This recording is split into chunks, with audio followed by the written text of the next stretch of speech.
Donc du coup, en effet, on va parler toujours de la préhabilitation, mais préhabilitation en pratique, préparation nutritionnelle. Là, c'est vraiment sans transition. Les diapos, tu les avais envoyés ou tu... Bon. Oui, c'est bon, les diapos que j'ai envoyés sont les bonnes. Bon. Merci beaucoup. Bonjour, je suis Cindy Nozier, je suis gastro-entérologue oncologue à l'Institut Curie à Saint-Cloud. Et donc du coup, là, dans la lignée de la préhabilitation sur le versant activité physique, on enchaîne avec le côté prise en charge nutritionnelle. Et tout d'abord, on va resituer les enjeux de la prise en charge nutritionnelle en oncologie digestive, plus largement que simplement dans le contexte chirurgical. Et ensuite, on insistera sur les aspects qui concernent l'évaluation et les modalités d'intervention, en sachant que c'est un sujet qui est d'actualité dans la mesure où on a d'un côté l'HAS qui est en train de réviser ses critères de diagnostic de la dénutrition, et donc il va y avoir une publication d'ici la fin de l'année donc qui remet un petit peu en question les modalités qu'on avait, merci beaucoup, précédemment, de l'évaluation de l'état nutritionnel des patients. Et puis en parallèle, comme c'est un élément central dans la prise en charge des patients en cancérologie digestive, on a plaidé auprès du TNCD pour insérer un chapitre transversal en fait consacré à la prise en charge nutritionnelle et d'activité physique adaptée en oncologie digestive. Et donc ce chapitre verra le jour aussi d'ici la fin de l'année, il est en cours de rédaction. Donc pour rappeler l'importance de la prise en charge nutritionnelle, tout d'abord on voulait resituer certaines définitions parce que dans la littérature on a un chevauchement entre les différents termes de dénutrition, de cachexie et de sarcopénie. Donc simplement pour rappeler que la dénutrition en fait se définit sur des paramètres phénotypiques cliniques, le pourcentage de perte de poids, l'IMC et des variables biologiques comme l'albumine. La sarcopénie qui peut s'inscrire dans le contexte de dénutrition, c'est une entité d'abord qui a été décrite dans un contexte gériatrique, c'est la perte de masse musculaire liée à l'âge, mais c'est développé le contexte de sarcopénie secondaire qu'on observe en situation inflammatoire ou en situation de cancer, dans laquelle on a une perte de muscle qui est induite non pas par l'âge, mais par un processus pathologique. Et la cachexie, c'est une entité qui se chevauche avec la dénutrition et la sarcopénie et qui inclut en fait le concept d'inflammation. C'est que le moteur de la cachexie, c'est l'hypercatabolisme lié à l'inflammation. Donc en oncologie, on a ces trois entités qui se chevauchent et donc ça fait une littérature avec des mots-clés qui peuvent des fois être un petit peu entrecoupés. Donc pour vous rappeler que la dénutrition est un problème fréquent en oncologie en général et encore plus en oncologie digestive. Et donc en oncologie générale, on a 40% environ des patients qui sont dénutris, quel que soit le stade et la localisation de la tumeur primitive. Et ce sur quoi il faut être sensibilisé, c'est que c'est très souvent sous-diagnostiqué et que la dénutrition est présente dans tous les contextes en termes d'âge, y compris en oncologie pédiatrique. Quelle que soit la localisation du primitif et son stade, et vous voyez qu'il y a une femme sur deux atteinte de cancer du sein localisé qui a en fait un tableau de dénutrition. Et l'importance de la prise en charge de la dénutrition s'applique quelle que soit la chimiosensibilité de la tumeur, c'est-à-dire qu'on sait qu'il y a un impact pronostique de la dénutrition, même sur des tumeurs qui répondent très bien à la chimiothérapie. Et donc il ne faut pas mettre de côté la prise en charge nutritionnelle au prétexte de se dire qu'on a un traitement médical très efficace et que le malade récupérera après. L'autre élément important à avoir en tête, c'est que cette dénutrition, elle est présente y compris chez les patients obèses. Et on a de plus en plus ce problème des patients obèses sarcopéniques qui sont les pires en termes de pronostic et de scénario clinique, puisque c'est des malades qui sont à la fois inflammatoires et avec des réserves en masse maigre qui sont très limitées, donc ils vont faire beaucoup plus de complications que les autres patients. Ce qu'il faut retenir, c'est que la dénutrition et la sarcopénie, c'est synonyme de perte de chance pour les patients et pour la société, en fait, sur tous les plans. Ça a un impact négatif sur la qualité de vie des patients, un impact négatif sur la survie. Les patients font davantage de complications post-opératoires, de complications de la chimiothérapie, de complications de la radiothérapie, davantage d'infections. Globalement, ça augmente les coûts des soins et ça diminue l'efficacité des traitements. On a maintenant des données qui nous montrent bien que les patients qui sont dénutris sont sous-dosés en termes de chimiothérapie et ils font davantage de complications et donc finalement, ils perdent le bénéfice de nos traitements médicaux. Donc tout ça pour insister sur l'importance de la prise en charge donc de la dénutrition. Et là, pour vous illustrer en contexte de cancérologie digestive, on sait déjà depuis longtemps qu'en situation avancée, eh bien, le fait d'avoir un IMC bas est un facteur associé à un mauvais pronostic. Mais maintenant, on a aussi donc des données qui s'étaye au-delà du stade avancé, aussi dans les stades plus précoces et dans les autres localisations. Et donc ça, c'était une jolie démonstration pour montrer que d'un point de vue pronostic, ce qui compte sur la survie du malade, c'est à la fois la maladie tumorale en elle-même et le TNM tumoral qu'on fait quand on classifie la tumeur, mais il y a également un TNM de la dénutrition qu'on peut établir en s'appuyant sur la perte de poids et l'IMC. Et donc dans le JCO, il y a 3 ans de ça, avait été proposé un TNM de la dénutrition où les patients sont classés en stade nutritionnel. Et vous voyez que dans les cancers œsogastriques, ça discrimine les patients en termes de courbe de survie au même titre que le TNM tumoral. Et donc en fait, ce qu'il faut retenir, c'est qu'il y a 2 menaces pour le patient sur son pronostic vital. C'est d'un côté la tumeur et de l'autre côté son état nutritionnel. Et donc quand on envisage des traitements, il faut toujours mettre en balance quelle va être l'efficacité de notre traitement sur la tumeur, mais aussi dans quelle mesure ils ne peuvent pas être négatifs sur l'état nutritionnel et en ce sens compromettre la survie de nos patients. Donc il faut savoir des fois lever le pied, en particulier sur les traitements d'oncologie médicale, pour permettre au patient de restaurer son état nutritionnel pour être plus efficace ensuite. Donc là, pour vous montrer en contexte de chirurgie digestive, donc l'étude CSCAN, qui était une étude qui s'adressait à des patients avec des cancers colorectaux non métastatiques et dans lesquels ils avaient stratifié les patients en fonction de la présence ou non d'une sarcopénie. Donc là, c'est les courbes que vous avez à gauche avec en gris les patients non sarcopéniques et en noir les patients qui sont sarcopéniques. Et vous voyez donc qu'en termes en fait de survie globale de ces patients, il y a un impact très fort de la sarcopénie. Et ensuite sur les courbes de droite, on y a ajouté le syndrome inflammatoire avec le ratio neutrophile sur lymphocyte. Et donc on voit bien que les patients qui sont non seulement sarcopéniques mais en plus inflammatoires sont ceux qui ont en fait le pronostic le plus sombre. Ça, c'est reproduit dans toutes les localisations en fait digestives. On retrouve donc dans cette méta-analyse que je vous ai appris qui se concentre sur les études en digestif. Il y a environ 15 études qui ont été incluses et on voit que de façon très reproductible, le taux des complications, qu'elles soient totales ou majeures, de réhospitalisation, d'infection sévère, de mortalité à 30 jours est augmenté chez les patients qui sont sarcopéniques. Après, donc on peut dire, bah oui, c'est des maladies qui sont plus graves. Simplement, c'est un constat. Est-ce que c'est juste une association entre leur survie et le fait qu'ils soient dénutris, ou est-ce qu'il y a un véritable enjeu thérapeutique? Et en fait, le message, c'est ça, c'est qu'il y a un véritable enjeu à intervenir et qu'on a la capacité, en intervenant précocement, de réverser la dénutrition et la sarcopénie et de pouvoir avoir un impact sur le pronostic de ces patients.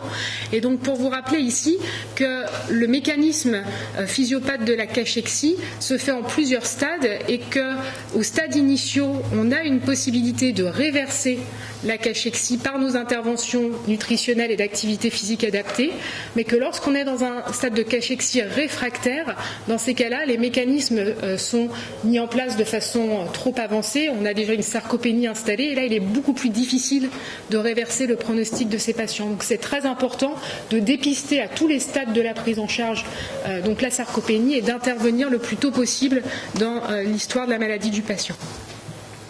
Donc comment est-ce qu'on va diagnostiquer la dénutrition et la sarcopénie chez les patients? Ça s'appuie sur des éléments cliniques simples. C'est vraiment ça le message qu'on veut faire passer, c'est qu'il n'y a pas besoin d'utiliser des scores extrêmement compliqués avec 15 000 items. L'idée, c'est qu'il faut avoir des critères simples mais qui soient diffusés de façon très large au sein de la communauté pour qu'on les retrouve dans les dossiers des patients. Ces critères simples, c'est quoi? C'est le performance status. Alors, le performance status, il faut l'inclure, mais il faut aussi se rendre compte qu'on ne peut pas se réfugier derrière. Comme vous le voyez ici sur cette figure, les patients qui ont un performance status à 2 ou 3, ils sont majoritairement tous dans une situation de dénutrition, mais on a aussi plus d'un tiers des patients qui sont PS1, donc des patients qu'on considère habituellement comme étant fit, qui sont dénutris. Donc c'est pas parce que le patient a un PS à 0 ou 1 que cela le met à l'abri de la dénutrition, et donc il faut savoir aller au-delà du performance status. Donc qu'est-ce qu'on regarde par ailleurs? La perte de poids. Et donc en particulier le pourcentage de perte de poids par rapport au poids de forme, l'IMC du patient, et une autre chose qui est très simple et qui fait partie des algorithmes de dépistage de la dénutrition, c'est l'échelle visuelle analogique des ingestats ou l'échelle numérique. Il suffit de demander au patient entre 0 et 10, 0 étant rien du tout et 10 ce que vous mangiez auparavant avant d'être malade, à combien vous vous situez en termes de prise alimentaire. Et dès lors que le patient se situe en dessous de 7, il y a une indication à intervenir en lui prescrivant des compléments nutritionnels oraux, même s'il n'est pas dénutri. Donc ça, ce sont des éléments qui sont très simples cliniquement et biologiquement. L'albumine et la préalbumine, maintenant, ne sont plus considérés comme des critères diagnostiques de la dénutrition, mais permettent d'en évaluer la sévérité. Les patients ayant moins de 30 grammes d'albumine étant des patients qui sont sévèrement dénutris. Donc voilà, donc l'idée, c'est des éléments simples, mais à diffuser largement. Après, on peut avoir des choses plus sophistiquées pour évaluer la composition corporelle, comme la bioimpédancemétrie ou l'absorptiométrie à rayon X. Mais globalement, il y a un examen qu'on fait à tous les patients et qui nous renseigne sur leur composition corporelle en termes de masse maigre et de masse grasse.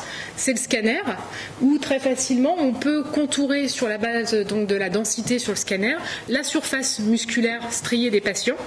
Et ça nous renseigne, en calculant un index de surface musculaire striée, ça nous renseigne sur l'état de sarcopénie des patients, sachant que les cut-offs définissant la sarcopénie ne sont pas consensuels, mais on voit déjà, quand on fait défiler le scanner du patient, rien qu'en regardant l'épaisseur de ses psoas, on peut savoir s'il est dénutri ou non. C'est quelque chose qui est très parlant. Là, c'est pour vous illustrer que le BMI est trompeur, puisque là, vous avez en fait sur la première ligne des patients qui ont tous le même index de masse musculaire, mais avec des BMI différents. Donc ça vous montre que ces patients, en termes de sarcopénie, ils sont tous égaux, ils ont la même surface musculaire. En revanche, donc sur la ligne d'en bas, ce sont des patients qui ont tous le même BMI, mais celui de gauche est extrêmement sarcopénique, alors que celui de droite a un état nutritionnel qui est beaucoup plus correct. Et vous voyez, je disais, rien que les psoas, déjà, c'est très parlant quand on regarde leur épaisseur sur le scanner. Et donc ça peut être un élément qui nous met qui nous tique à l'œil pour aller creuser plus loin. Ensuite, donc, dans les autres choses qui font partie des nouvelles recommandations de la HAS, donc, c'est d'associer aux critères cliniques et biologiques des critères d'imagerie, donc en particulier les scanners en coupelle 3, mais aussi des tests de conditions physiques, ça fait partie des critères phénotypiques. Alors là, de la même manière, c'est des choses qui peuvent être des choses très simples, comme le hand grip test qu'on fait en gériatrie, donc qui est la force de préhension qui est corrélée à la force en fait des quadriceps. Et par ailleurs, un autre test très simple qu'on peut faire en consultation, c'est le test de levée de chaise. C'est la capacité que le patient a à se relever plusieurs fois de la chaise, ça reflète en fait sa condition musculaire en termes de force des membres inférieurs et c'est bien corrélé avec du coup son état général musculaire et son risque de complications. Après, quand on veut évaluer l'endurance, on est plus sur des choses comme les tests de marche de 6 minutes qui là nécessitent plus l'intervention d'autres partenaires dans la prise en charge du patient. Mais l'idée c'est que ces tests se développent et vont peut-être donc être amenés à se généraliser.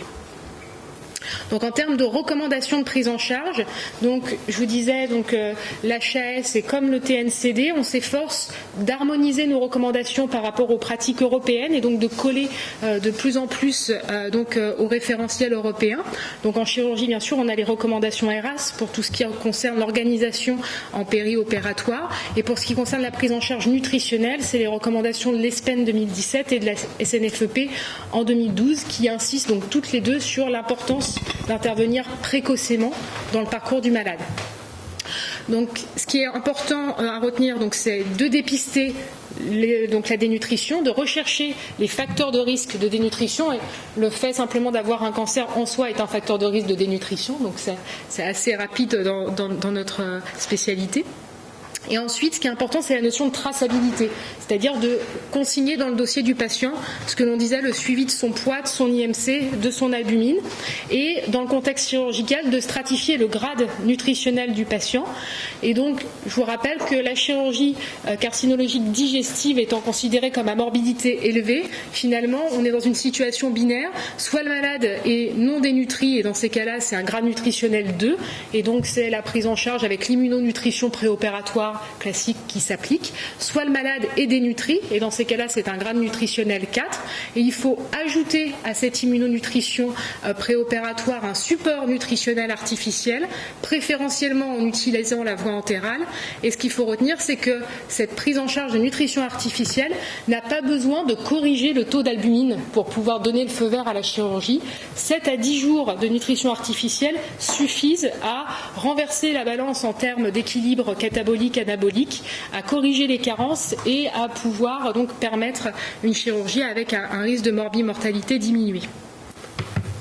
Donc le jeûne périopératoire, vous êtes tous sensibilisés là-dessus sur les critères ERAS, donc je ne reviens pas là-dessus, mais pour vous rappeler que, en effet, le fait de limiter le jeûne périopératoire et d'autoriser donc la consommation de liquides sucrés permettait d'avoir un impact sur les complications et la durée de séjour. Et en ce qui concerne la prise en charge de nos patients, en parallèle de la prise en charge médicale, pour vous montrer l'impact que l'on a en termes de pronostic et de survie des patients, on a cette étude chimiodiète qui a été présentée l'année dernière et qui s'adressait à des patients avec des cancers colorectaux métastatiques non dénutris. Donc des patients avec des niveaux normaux d'albumine, pas de perte de poids. Et ces patients-là, on les a randomisés entre la prise en charge habituelle ou un conseil diététique. Et ce qui est extrêmement marquant, c'est de voir qu'en termes de suivi de courbe de poids, ces patients, à la différence des patients qui n'avaient pas de suivi de conseil diététique, ils ont maintenu leur poids, ils n'en ont pas perdu.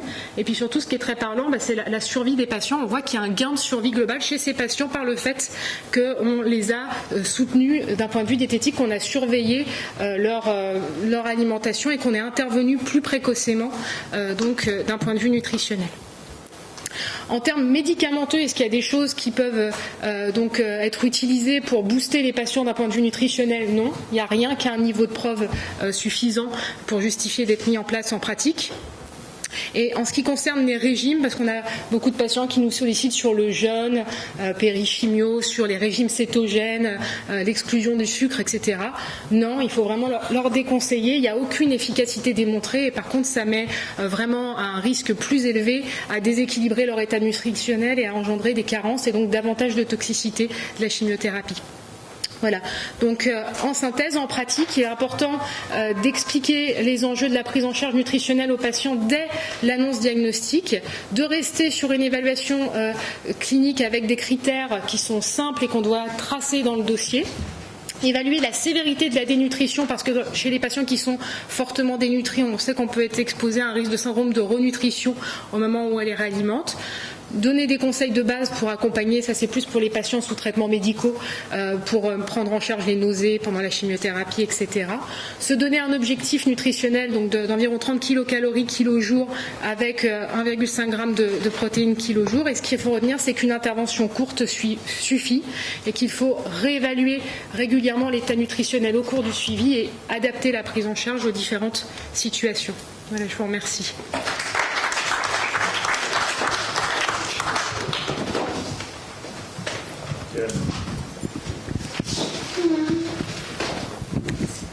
D'abord, bravo, c'est une magnifique topo, extraordinaire.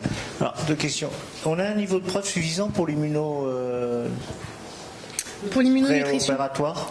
Alors, c'est surtout pour le colorectal, en fait. Après, pour les autres localisations, c'est plus par transposition. Le grade, il est C, globalement, dans les recommandations. Donc, c'est pas si clair.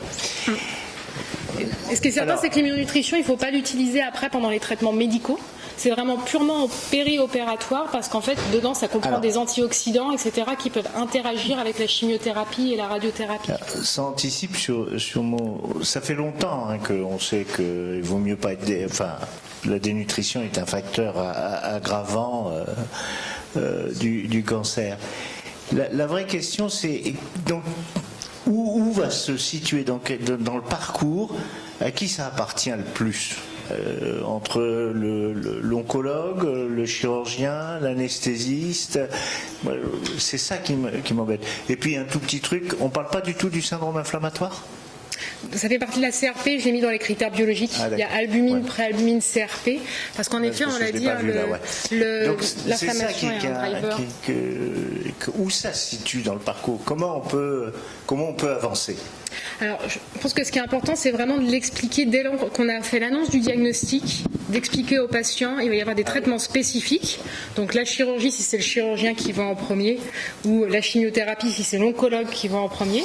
Mais au moment de la consultation d'annonce, au même titre qu'on explique les traitements spécifiques, il faut expliquer qu'à côté de ça, pour que les traitements se passent bien, il y a un certain nombre d'éléments qui relèvent davantage du patient que de nous et qui sont sa prise en charge en termes nutritionnels et d'activité physique adaptée. Parce qu'il y a aussi un élément très important, c'est que d'apporter des calories et des protéines si le malade est inactif, Ça sert à rien. On sait que donner de la parentérale à des malades qui restent au fond de leur lit, ils en font rien en fait, ils en font pas du muscle. Donc la prise en charge nutritionnelle, elle doit aller de pair avec le fait de faire bouger les patients et de casser un peu cette idée préconçue qu'ils peuvent avoir du fait qu'ils devraient se reposer pour se préserver entre deux cures de chimio ou avant, après une intervention.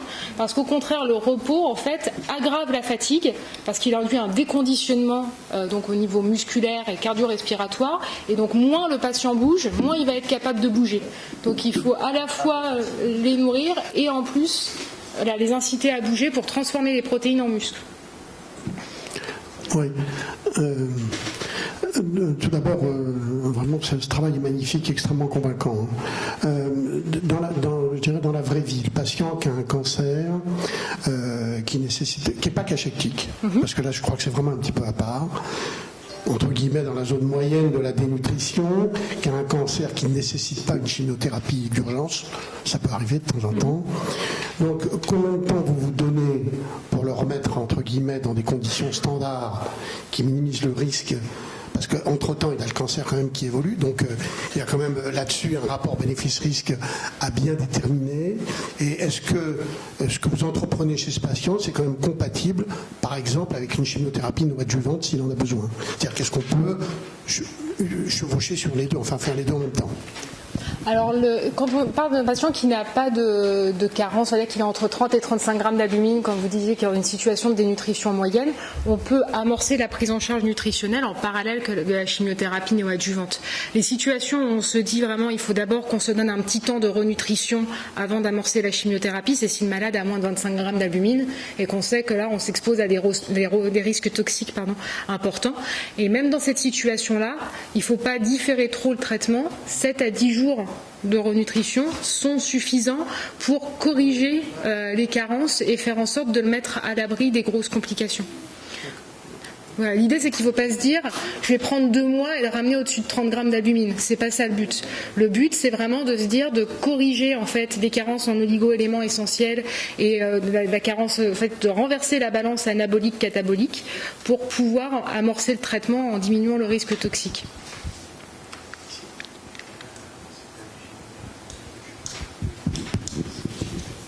Bravo en tout cas, c'est très très beau topo.